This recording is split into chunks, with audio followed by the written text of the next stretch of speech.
If you find that you're applying to jobs that you don't even want, I want you to watch this week's YouTube training because I'm going to talk about why you're doing this, how to stop doing this, and then how to actually find jobs you do want so that we can say goodbye to wasting our time and our energy and our effort on jobs we don't even want. So stay tuned and I'll see you on the other side.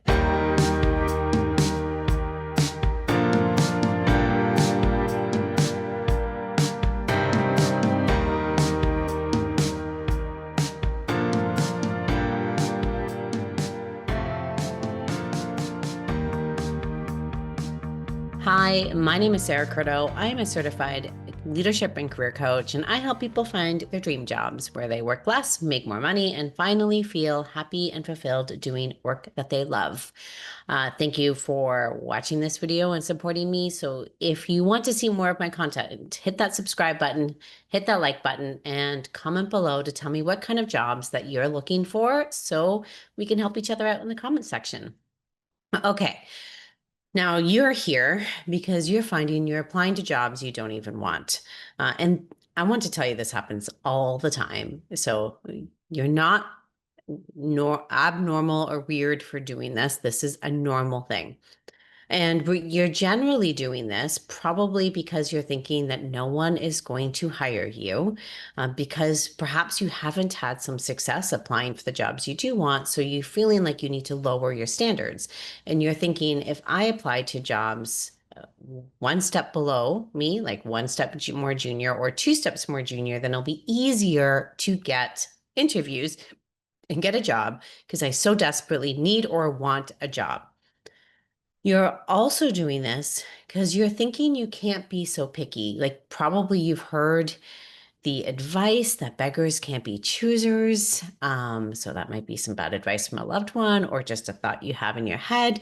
And so you're like, I can't, I have to cast the net wide in order to find a job, especially in weird job markets. So here is why this is a problem. You're looking for validation that you're worthwhile from someone that isn't you. Now, you may counteract that by saying, no, no, no, Sarah, I'm looking for a job and I need a job. But it's the thought of no one is going to hire me and I can't be picky is showing that you don't feel worthwhile for the job that you do want. And maybe you have a lot of evidence, you haven't gotten any interviews, you're gotten any offers to support that theory. So you're looking for someone else to show, you're applying to jobs that are beneath you, below you, in your past, essentially, because you're thinking, then I'll get the interview, then I'll know I am worthwhile. But that external or that need for external validation for someone else to be telling you you're worthwhile is the problem. Now, this is how you know that this is happening to you. When you're looking at a job description or a job posting, you're thinking, well, I could probably do this. I guess I could do this, or like I could do this in my sleep. And the probably do this is, oh, I used to do this, or I guess I could do that. Like this is something I could do. And well, it's not super interesting to me. Like I could do it. Um, and we also know this is you're even more gutted when you don't get interviews or the job offer for the jobs you don't even want. And I want to tell you, I want to tell you the fix, but I also want to tell you what's happening on the other side of the hiring table.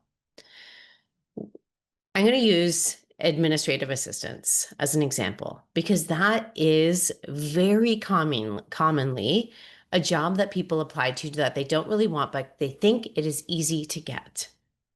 So here's the problem.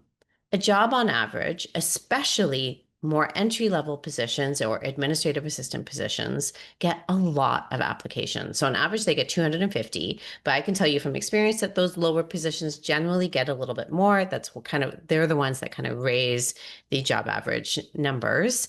And so you're competing against people who are literally doing this job. So out of 250 applicants, there are at least five administrative assistants that are actively doing administrative assistant positions. So you have to find a way to stand out from those five. And if they're looking for the easiest fix, they're just going to go with those five. They're not even going to think about someone who has the potential to do this job. They want the person who is doing this job because it's an easy hire and guarantee that they can do the job. So there is that aspect of it. And then we have the aspect of flight risk. Maybe we as a recruiter are looking a little bit outside the box. Maybe you are a director and you're going down to a manager, or a manager going down to a specialist position, and it's a position you did hold. So maybe you get through to a recruiter because you have done this job in the past, and they're looking at your resume and you're thinking that they might think, oh, this is amazing. We're going to get this person who's even better than this role. They've gone past it. They're experts in it. Like, what a steal, what a get. They're not thinking that. They are thinking this person is a flight risk. And they're a flight risk because if we hire you and then you get that manager job or that director job, because you're going to probably keep looking for those positions that you are currently holding or that you want to aspire to. Now, if you are a person who specifically is looking to take a step back, that is a different story and that is a different strategy altogether. Let me know in the comments and I can point you in some directions for that. But if you're applying to these positions because beggars can't be choosers and no one else is going to hire you to manager level, so you got to go for the specialist level, they're thinking you're a flight risk, that as soon as you get that manager job or that position you're currently holding, you're going to leave. They're also thinking you're too expensive, that you would be expecting a manager salary or director salary because you've been making that for a long time. They're also thinking this person hasn't actually done this job. They have managed people doing this job, so they might not know how to actually go through the actions and the steps again. So I just want you to see that in most cases, they're thinking all of the reasons why they should not interview you or hire you. So you're setting yourself up for failure because they're probably going to say no. 9 times out of 10, they're actually going to say no to you because of the step back. And you're thinking to yourself, if I can't get this job, what hope in hell do I have of getting the job I want? Well, it's actually so much easier for you to get the job you want than it is to get the job that is step below, the job you don't want. But we use the not getting the jobs we don't want against us way more than the jobs that we do want. Does that all make sense? Hit that like button. Let me know in the comments the psychology of everything that's going on when we are applying to jobs we don't want. So the fix for this is to stop applying for them and to use that time to work on your confidence instead, to not need that external validation that you are worthwhile, that you develop that confidence in yourself, that you know you're worthwhile, that someone would be very lucky to hire you. I also think it's a good idea to spend some of that time networking, to create or tap into the hidden job market where the jobs you want may be hiding. So I like to provide in these sort of scenarios because it's a lot to take on, and especially when you are in that fight or flight, freeze, fawn sort of survival instinct of like you're desperately needing a job, and so casting the net wide feels like the only way. Like your brain is like, no, those other ways take too long. This is the way I need to find a job now. So I want to provide you with some results of clients who have done this and who have ended bad job searches because they actually got more intentional and focused on the jobs that they were looking for. So I have one client who was applying to all the jobs, like at least 50 a week. And the problem was, after a couple of months, she came to me, she was not getting any interviews. And she thought she was never going to get a job, never mind the one she wanted, similar to probably what you are feeling. I worked with her to cut her back to 5 to 10 jobs per week maximum. And the caveat was she had to want those jobs.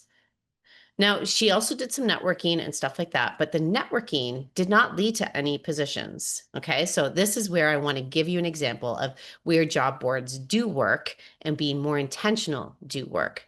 So, she cut back to applying to 5 to 10 jobs, and she used the time to find hiring managers and to find connections to try and get in.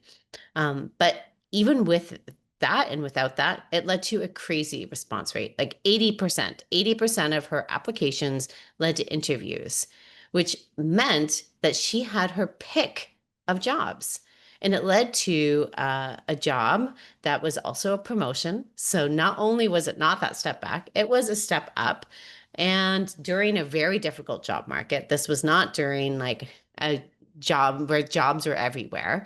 And it happened in like four to 6 weeks. Like as soon as like literally, I think the first week was when she applied to this job, and like 4 to 6 weeks later, like during the whole interview process. So we can cut back from 50 to 5 to 10 and go from no interviews to 80% of her job applications led to interviews. Okay, that's not just the only one. I actually have a lot more, but I'm only going to share one more. One more.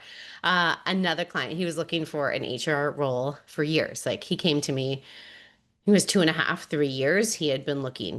He was a new Canadian, he had a permanent residency here, and he was an HR director back in his home country.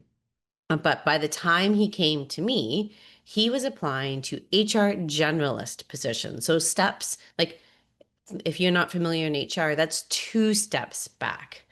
And the problem was is he was not getting any interviews for those HR generalists, and he thought he was never going to get a job. He was wondering if he should start applying to entry level HR jobs. So instead, we rebuilt his confidence. And we began applying to some HR manager, but mostly HR director level roles again. And 3 months later, like remember, this was almost 3 years when he came to me. 3 months later, he got a director of HR position. So these are two examples of clients during difficult job markets that became more intentional in their job search strategy, where they stopped applying to jobs that they did not want and got the jobs that they did want and better. So let me know, are you going to do this? Are you going to stop applying to jobs you don't want? Are you going to like spend 1 month just focusing, and you'll be amazed at the results? And when it brings up anxiety, work on that anxiety. Work that's the showing that the confidence needs to be there, that you believe that you can make this happen. But anyway, good luck. Let me know how it goes. And I'll see you. Oh, if you do want any support or help, obviously I'm a career coach, so I do that. You can help.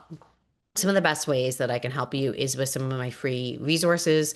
So one of the free resources I'm going to drop below is the Find Your Dream Job Guide. It fixes a whole bunch of mistakes similar to this, plus gives you the 5 steps to finding the job that you really want, your dream job.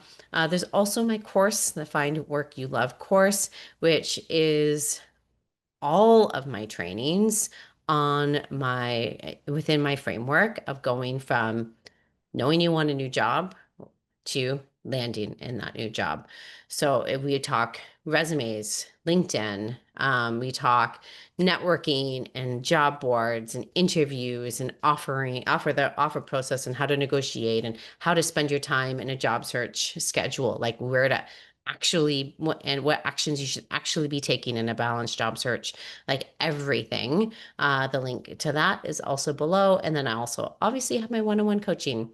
But let me know if you have any questions, and I'll see you next week with another training. Take care. Bye.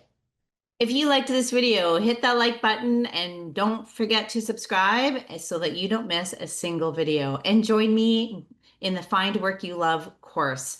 It is 8 years of expertise and knowledge, all curated into this course to help ensure that you find work you love, where you work less, make more money, and feel happy and fulfilled in your dream job, where you get to wake up every Monday morning excited instead of dreading your week to come. To grab the course, hit the link below. See you in there.